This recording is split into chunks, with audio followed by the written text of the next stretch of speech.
Welcome to episode 3.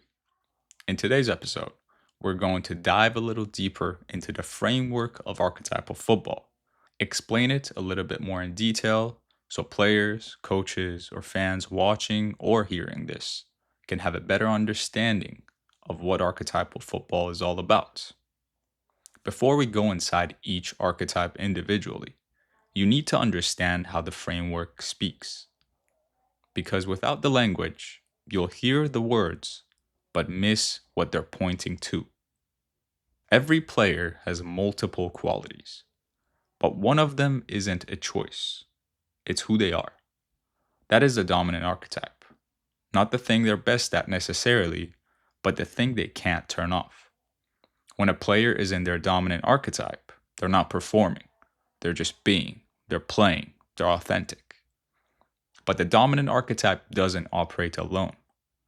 Every player has a secondary energy, and that energy isn't there to compete with the dominant archetype. It's there to balance it, to round it out.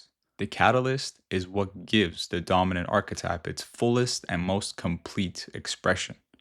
Without it, something is always slightly missing. But with it, the player becomes complete. Some archetypes live in the body. They don't think, they react. The decision is already made before the mind catches up.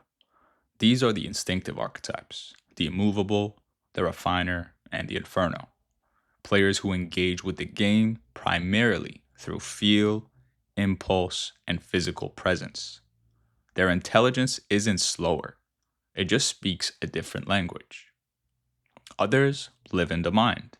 They process, read, and calculate, and then they move. These are the cognitive archetypes, the visionary, the flow, and the director. Players who engage with the game through their perception, awareness, and understanding. Their power isn't in the reaction, it is in what they see before anyone else can see it.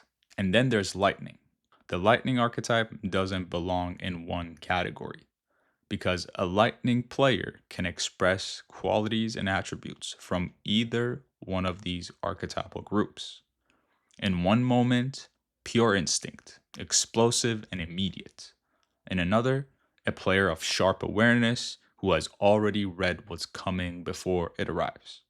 Lightning is the archetype that reminds us all these categories are not cages.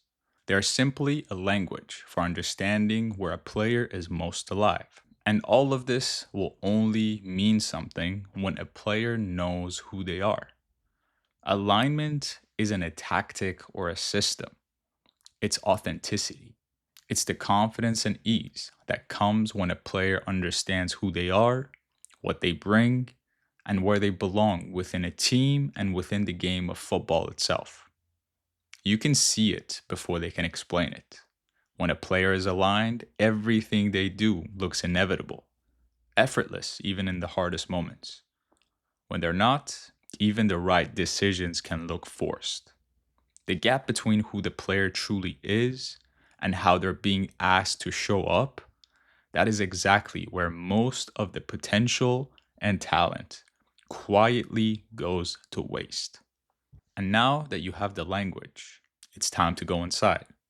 In the future episodes, we are going to take a deep dive into each archetypal energy, how they see the game, how they engage with the game, what they feel in the moments that define them.